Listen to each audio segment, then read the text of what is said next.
Open the door now! Police! Get out of my house! Get out of my house! I'm not opening it! We're coming in! Open the door! It was 2 a.m. on Monday, March 23rd, when the stillness of Norway Trail in Creek Township, Illinois, was shattered by the sound of gunfire. Creek Township is a suburb of roughly 25,000 people, located about 45 minutes south of Chicago, right on the Indiana border. The kind of place where neighbors know each other and look out for one another. On this particular night, those neighbors were jolted awake by what sounded unmistakably like gunshots piercing through the dark. One by one, lights flickered on inside homes. Phones were picked up. Calls were made to 911. Nobody could have imagined what officers would find when they arrived at the Ford family home. It was a house that, from the outside, looked like any other on the street, a place of family, routine, and ordinary life. Patrick and Stacy Ford had built something real there. Patrick was an avid golfer who worked at a local course and poured his love into his family and grandchildren. Stacy was a powerhouse professional, the director of finance at a graphic manufacturing company in Illinois, described by her colleagues as the backbone of the organization for more than 20 years. Their adult son Jacob also lived with them. Together, the Fords were a tightly knit family, active in their community and deeply loved. Their social media pages painted a picture of warmth, smiling faces, grandchildren, family gatherings, and posts celebrating the simple joys of life. Nothing in their story suggested they were in danger. Nothing warned the neighborhood that tragedy was coming.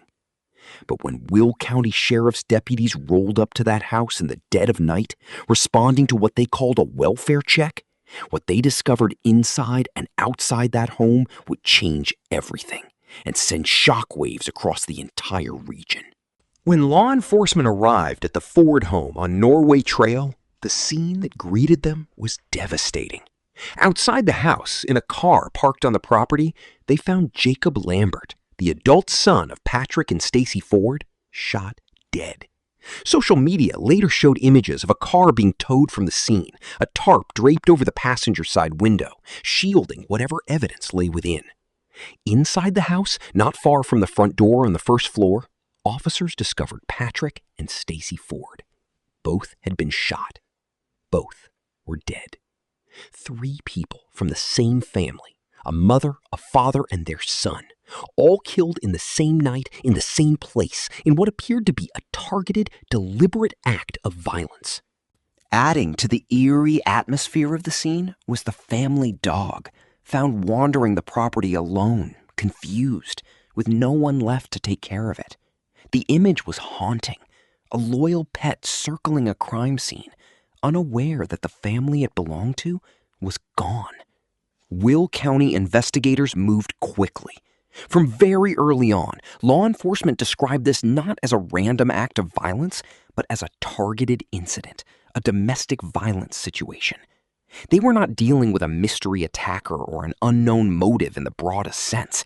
The dynamics of who was connected to this home and this family quickly pointed them in a direction. Within hours of the bodies being discovered, police announced they had a person of interest in custody. And within approximately 1 day, they formally announced that a suspect had been charged. The speed of the investigation suggested that the evidence, from the very beginning, was pointing clearly and powerfully toward one individual.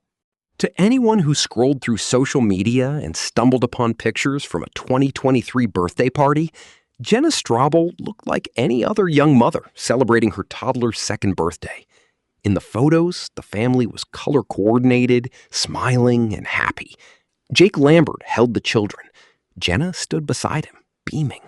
It looked like a portrait of an ordinary, loving family. 2 parents putting their differences aside for the sake of their kids. Jenna Strobble was from St. John, Indiana, just across the state line from Creek Township, roughly 15 minutes from the Ford home. She and Jacob Lambert shared 2 young children together and had what police described as an on-again, off-again relationship. At certain points, the two appeared to have lived together, with photos surfacing of them bringing a newborn home. Despite the turbulence that reportedly defined their relationship in its later stages, Jenna did not have a significant criminal record. A background check in Indiana court records turned up nothing more than a traffic citation from 2018. Illinois records showed nothing prior to the current charges. To the outside world, she was just a mom, someone who posted about love, motherhood, and her children on social media, projecting the image of a woman who cared deeply about her family.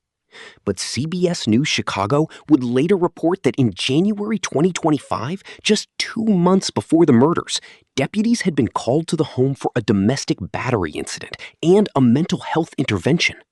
During that incident, Jenna Strobble was reportedly involuntarily committed to a mental health facility.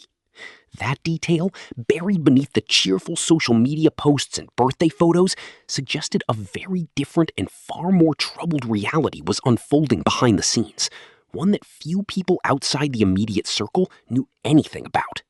Exactly what happened in the hours leading up to 2 a.m. on March 23rd remains unclear. Investigators have not yet released a full narrative of the events that unfolded. What is known is this. At some point during that night, Jenna Strobble allegedly drove from her home in St. John, Indiana, to the Ford family residence on Norway Trail in Creek Township, Illinois. What she allegedly did upon arriving is the reason she now faces 9 counts of first-degree murder. According to authorities, Jacob Lambert was shot dead inside or near a car outside the home. His parents, Patrick and Stacy Ford, the grandparents of Jenna's own children, were shot dead inside the house, close to the front door on the first floor. Legal analyst Melba Pearson, a former prosecutor, described a likely scenario where the killings may have unfolded as one continuous episode. Perhaps the confrontation began with Jacob in the car. Perhaps Patrick or Stacy heard the disturbance and came downstairs to investigate. Perhaps at that point, they became witnesses, and therefore targets. It is a chilling theory, but one that fits the physical evidence as authorities have described it. After the shootings, Jenna allegedly did not stay at the scene. She fled, driving back across the state line to St. John, Indiana, just 15 minutes away, returning to her own home. Police would later describe her flight as evidence of what lawyers call consciousness of guilt, behavior that demonstrates a person knew they had done something wrong and attempted to escape accountability. But her flight was short-lived. Within hours of the murders being discovered, law enforcement had zeroed in on her as a suspect, and she was taken into custody at her Indiana home. Jenna Strobble was arrested at her home in St. John, Indiana, just hours after the murders were discovered. Law enforcement moved with remarkable speed, a sign that the evidence pointing toward her was strong and immediate.